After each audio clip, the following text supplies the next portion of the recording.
ఇలాంటి సమయం మొత్తం అంతా సర్వనాశనం అయిపోతుంది. లోపల ఉన్న అగ్ని మొత్తం భూమిని చీల్చి వేసుకుంటూ బయటికి వస్తుంది. ఆకాశం కలిగి బూడి పడుతుంది.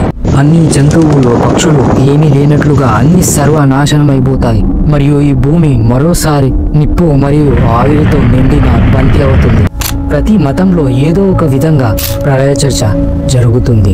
ఎప్పుడైతే పాపం తన హద్దులన్నిటినీ దాటివేస్తుందో అప్పుడు ప్రకృతి ఏదో ఒక విధంగా అన్నిటినీ నాశనం చేసి తనని తాను తిరిగి స్థాపించుకుంటుంది. మనం సనాతన ధర్మాన్ని విశ్వసిస్తే అది కలియుగ అంతమని అంటారు. సత్యయుగం, త్రేతాయుగం, ద్వాపర యుగం తర్వాత మనం జీవిస్తున్న కలియుగం పాపం మరియు అధర్మం యొక్క రాజ్యం బలిష్ట స్థాయికి చేరుకుంటున్న సమయం.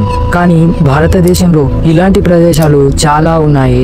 ఇవి కేవలం కథలు మాత్రమే కాదు అని చూపించే దేవాలయాలు చాలా ఉన్నాయి. మన ప్రాచీన దేవాలయాలకు సంబంధించి ఎన్నో ఇలాంటి మనకు తెలియని మరియు చెప్పని రహస్యాలు ఉన్నాయి. బహుశా మన అంతం దగ్గరలోనే ఉందని చూపిస్తుంది.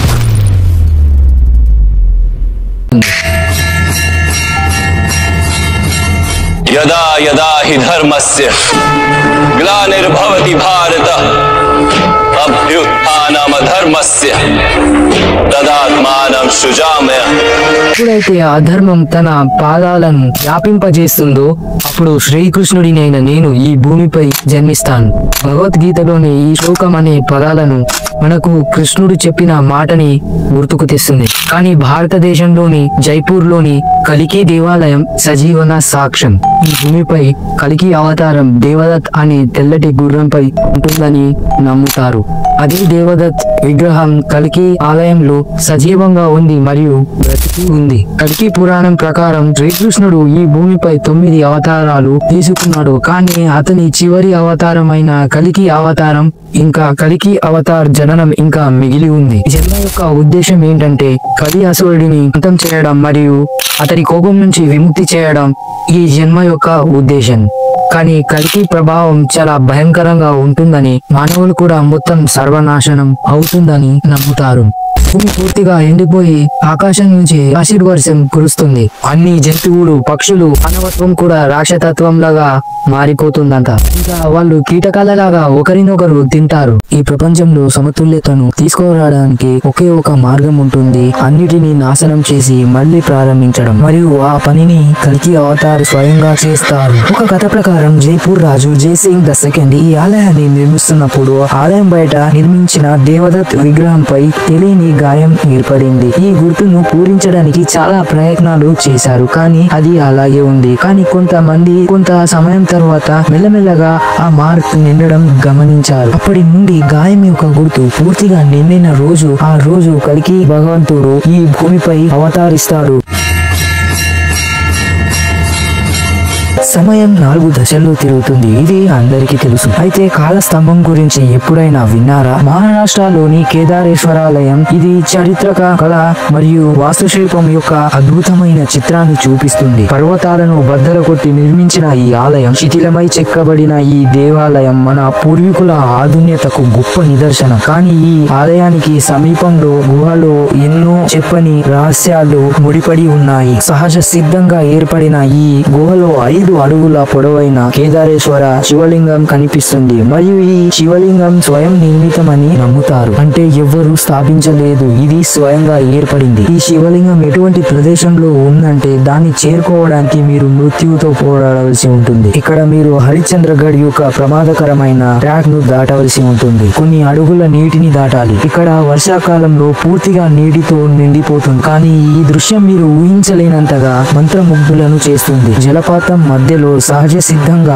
ఏర్పడిన గుహలో ఉన్న కేదారేశ్వర్ శివలింగం పూర్తిగా నీటితో నిండి ఉంది. మరియు ఈ గుహ మొత్తం ఒక స్తంభం ద్వారా మద్దతునిస్తుంది. మీరు జాగ్రత్తగా పరిశీలిస్తే ఈ గుహ పైకప్పు 4 స్తంభాలచే ఆదర్శమై ఉంది. అయితే క్రమంగా ఈ స్తంభాలు ఒక్కొక్కటిగా విరిగిపోయాయి. ఇక ఇప్పుడు మిగిలింది ఒకటే. ఈ 4 స్తంభాలు ఈ ప్రపంచంలోని 4 యుగాలను సూచిస్తాయని నమ్ముతారు. సత్యయుగం, త్రేతాయుగం, ద్వాపర యుగం 3 యుగాలు యుగాలు గడిచిపోయాయి మరియు ఒక యుగం ముగిసే సమయానికి ఒకే స్తంభం విరిగిపోతుంది. ఇప్పుడు మనం చివరి యుగానికి చేరుకున్నాము. ఈ ఆలయం యొక్క చివరి స్తంభం మిగిలి ఉంది. కలియుగానికి ఈ రోజు ఈ స్తంభం విరిగిపోతుందో ఆ రోజు కలియుగం అంతమవుతుంది మరియు ప్రపంచం మొత్తం నాశనం అవుతుంది. ఒక ఇలాంటి శివలింగం ఇది శరత్ పూర్ణిమ రోజున నరకం యొక్క ద్వారాలను తెరిచివేస్తుంది. మధ్యప్రదేశ్ లోని ఖజురాహో దేవాలయాలు వేల నాటి శిల్పకళకు ఇది ప్రపంచ వ్యాప్తంగా ప్రసిద్ధి చెందింది. ఇక్కడ గతంలో 85 ఆలయాలు ఉండేవని వాటిలో 25 మాత్రమే మిగిలి ఉన్నాయని నమ్ముతారు మరియు వాటిలో ఒకటి మాతంగేశ్వర్ మహాదేవ్ ఆలయం. ఖజురాహోలో అతిపెద్ద ఆలయం మరియు దీని వెనుక కారణం ఇక్కడ స్థిరపడిన శివలింగం. ఇది ప్రతి సంవత్సరం పెరుగుతుంది. శరత్ పూర్ణిమ రోజున ఈ ఆలయంలోని శివలింగం పొడవు 1 అంగుళం పెరుగుతుందని నమ్ముతారు. ఈ ఆలయానికి సంబంధించి కథనం ప్రకారం ఒకసారి శివుడు పాండవుల శ్రేష్ఠ సోదరుడు యుధిష్ఠిరుడిని చూసి సంతోషించి అతనికి విలువైన మరియు అద్భుతమైన రత్నాన్ని ఇచ్చాడు. యుధిష్ఠిర్ ఈ విలువైన రత్నాన్ని మాతంగ్ ఋషికి ఇచ్చాడు. చివరగా ఈ రత్నాన్ని భూమిలో పాతిపెట్టి దాన్ని చుట్టూ అద్భుతమైన శివలింగాన్ని తయారు చేశారు. మతంగ్ ఋషి పేరు మీద ఈ ఆలయాన్ని మతంగేశ్వర దేవాలయం అని పిలుస్తారు మరియు ఆ రత్నం యొక్క శక్తి కారణంగానే ప్రతి సంవత్సరం ఈ శివలింగం పెరుగుతుందని నమ్ముతారు. ఆలయ పూజారి బాబులాల్ గౌతమ్ మాట్లాడుతున్నారు. ఇక్కడ శివలింగం 9 అడుగుల ఎత్తులో ఉంది కానీ అది నీళ్ళలో కూడా అంతే పొడవుగా ఉంటుంది. శివలింగం పై భాగం స్వర్గం వైపు కదులుతుంది ఇంకా కింది భాగం పాతాళ లోకం వైపు కదులుతుందని నమ్ముతారు. ఈ శివలింగం ప్రతి సంవత్సరం పొడవుగా ఉండడంతో భూమి కింద కూడా పెరుగుతుంది. ఈ శివలింగం పాతాళ లోకానికి తలుపులు తెరిచివేసే రోజు వస్తుంది మరియు ఆ రోజు కలియుగం అంతమవుతుంది మరియు ఈ ప్రపంచం నాశనం అవుతుంది. జోసిమత్ విడుచుకోబడుతుంది. జోసిమత్ ఉత్తరాఖండ్ లోని హిమాలయ సమీపంలో ఉన్న ఒక చిన్న నగరం. ఇది నెమ్మదిగా భూమిలో చిక్కుకుపోతుంది. ప్రజల ఇళ్లలోని రోడ్లపై మీద చిన్న పెద్ద ట్రాక్స్ ఏర్పడుతున్నాయి. ఇది రాబోయే మరిన్ని భయంకరమైన సంకేతాలను సూచిస్తుంది. అయితే శతాబ్దాల తరబడి ఈ వార్నింగ్ ఇస్తూ వస్తున్న ఓ దేవాలయం వారిలో ఉంది. ఉత్తరాఖండ్ లోని నరసింహ ఆలయం. ఇది విష్ణువు అవతారానికి అంకితం చేయబడింది. పాత కథ ప్రకారం 8వ శతాబ్దంలో ఆదిశంకరాచార్యులు జోసిమఠ్ లో విష్ణుమూర్తి రూపంలో ఉన్న నరసింహుని విగ్రహాన్ని స్థాపించారు. కానీ దీనితో పాటు ప్రతి సంవత్సరం నరసింహ విగ్రహం యొక్క ఒక చేతు సన్నబడుతుందని ఈ చేతు పడి విరిగిపోతుందని ఆ రోజు భయంకరమైనదని అతను ఒక జ్యోతిష్యం చెప్పాడు. భూకంపం సంభవిస్తుంది. విజయ్ మరియు విజయ్ అనే 2 శిఖరాలు సమీపంలో కలుస్తాయి. శిఖరాలు సమీపంలో కనిపిస్తాయి. హిమాలయాలు విరిగి పడుతాయి మరియు బద్రీనాథ్ శాశ్వతంగా మూసివేయబడుతుంది. దీని తరువాత భవిష్య బద్రి పేరు మీద కొత్త బద్రీనాథ్ వెల్లడించబడుతుందని అతని విగ్రహం స్వయంగా కనిపిస్తుందని కూడా ఒక కథనం ఉంది మరియు నేడు అది జరుగుతుంది. నరసింహ స్వామి యొక్క ఒక చెయ్యి ఒకే వెంట్రుకల సన్నగా ఉంటుందని మరియు ఎప్పుడైనా విరిగిపోతుందని జియోలజిస్ట్ ప్రకారం ఉత్తరాఖండ్ లో ఇంకా భయంకరమైన భూకంపం సంభవిస్తుందని.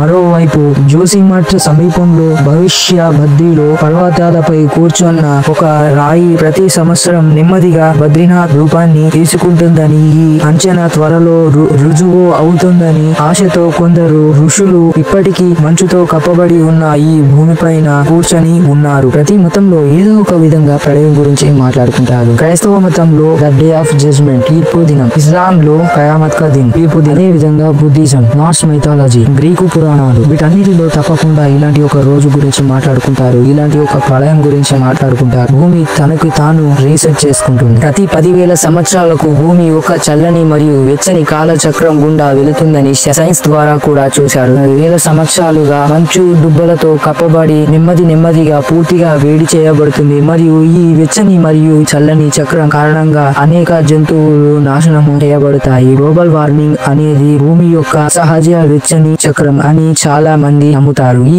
ఈ ప్రపంచం అన్నిటిలో ఇలాంటి ఒక వ్యక్తి గురించి మాట్లాడుతున్నారు. గుర్రంపు సవారీ చేస్తూ చేతిలో నిప్పులాంటి ఖడ్గాన్ని పట్టుకొని అన్ని చెడులను అంతం చేసి కొత్త ప్రపంచాన్ని సృష్టించే దూత వస్తాడు. పాపం, నొప్పి, వ్యాధి మరియు బాధలు లేని ప్రపంచం, స్వర్గంలా భావించే ప్రపంచం. సనాతన ధర్మంలో మనం దీనిని సత్యయుగం అంటాం. ఈ భావనలు మరియు కథలన్నీ చాలా నిజం.